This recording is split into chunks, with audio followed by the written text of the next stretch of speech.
Több mint 100 000 ügyfél adatait kérik évente a hatóságok a különböző telekommunikációs cégektől Magyarországon. A Vodafone nemzetközi központja hozta nyilvánosságra, hogy egy-egy országban hányszor kérnek hozzáférést az ügyfelek hívásaihoz a hatóságok. Magyarországon a mobil szolgáltatók eleve úgy kapnak működési engedélyt, ha ezt vállalják. Törvény nevesíti a bűncselekményeket, amelyeknél ezzel lehet élni. Látszólag gyanútlan várakozót tepernek le a kommandósok egy buszmegállóban, csak hogy a férfi egy bűnbanda tagja volt. Épp egy pénzszállító autót akartak kirabolni, az eset régebben történt. Úgy tudjuk, a rendőrség lehallgatta a bűnözők telefonjait, így ütöttek rajtuk még a bűncselekmény előtt.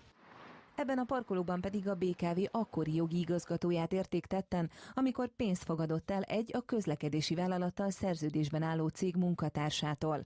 Ebben az esetben is lehallgatták a telefonokat a rendőrök. A Vodafone nemzetközi központja most azt is nyilvánosságra hozta, hogy melyik országban hányszor kérnek hozzáférést az adatokhoz a hatóságok.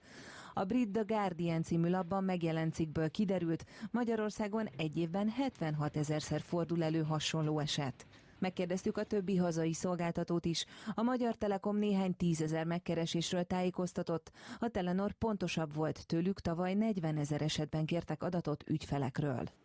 A Telenor szerint manapság 4-szer annyi adatot kérnek tőlük, mint 13 évvel ezelőtt. 70%-ban a rendőrség, 20%-ban az ügyészség és a bíróság, 10%-ban pedig az adóhatóság. Adatszerzés viszont már csak bírói engedély alapján lehet. Az ügyvéd azt mondja, a törvény pontosan szabályozza, hogy mikor lehet kérni a lehallgatást. A bíróság sem teheti ezt állandóra, hanem napban, órában meg kell határozni azt az időtartamot, amíg a titkos adatszerzést bírói engedélyét kiadják.